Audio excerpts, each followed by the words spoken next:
지금 국회를 연결해서 국회 상황 좀 더 자세히 알아보도록 하겠습니다. 안윤학 기자.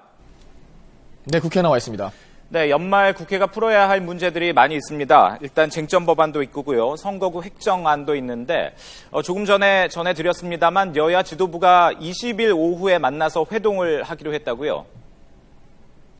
네, 그렇습니다. 일요일 오후 3시로 잡혔습니다. 앞서 어제는 심야회동이 있었던 것으로 전해졌습니다. 오늘이 정의화 의장의 생일인데요. 어젯밤에 정 의장이 자신의 공관으로 여야 지도부를 불러 예정이 없던 심야회동을 했던 겁니다.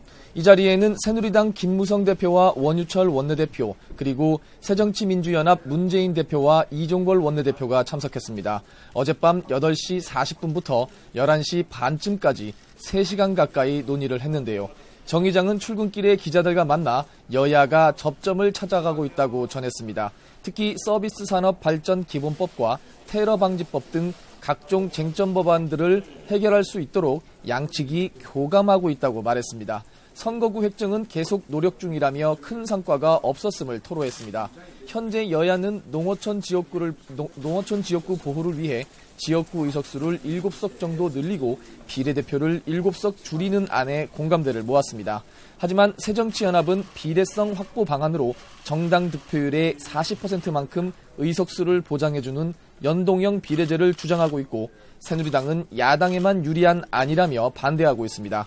또 야당은 선거 연령을 현행 19살에서 18살로 하향 조정하는 안을 제안했지만 여당은 이를 수용하는 대신 각종 쟁점 법안을 함께 통과시키자고 요구하면서 협상은 교착 상태에 빠져 있습니다.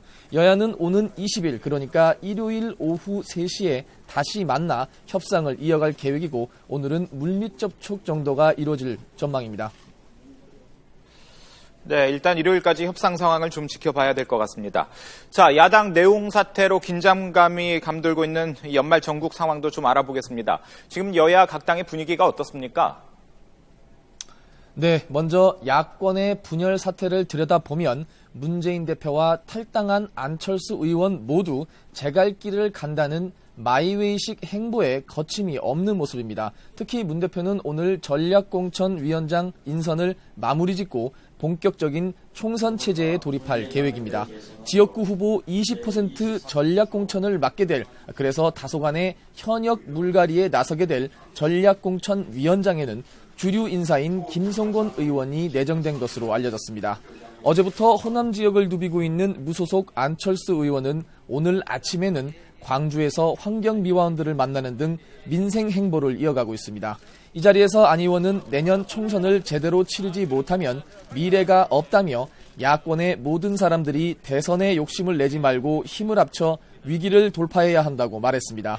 이처럼 문 대표는 총선 준비에 더욱 박차를 가하고 있고, 안 의원은 정부와 여야 모두에 공세를 가하며 지지층 결집에 나서는 등 야권 내에서도 본격 경쟁 체제에 돌입한 모습입니다. 이런 가운데 새정치연합 김동철 의원은 오늘 저녁에 자신의 지역구인 광주 광산갑에서 지역 당원들의 의견을 수렴해 탈당 여부를 최종 결정할 계획이고, 연쇄 탈당의 뒤숭숭한 분위기를 잠재우듯 당은 또 온라인 당원 모집에 이틀 만에 4만 4천여 명이 몰렸다며 흥행을 알리는 등 당내에서도 긴장감이 팽팽합니다.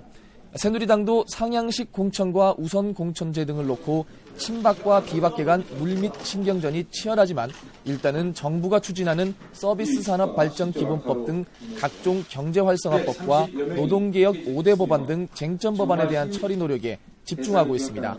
원유철 원내대표는 아침 회의를 열어 대야 협상 전략을 점검하고 대응 방안을 모색하고 있는데요.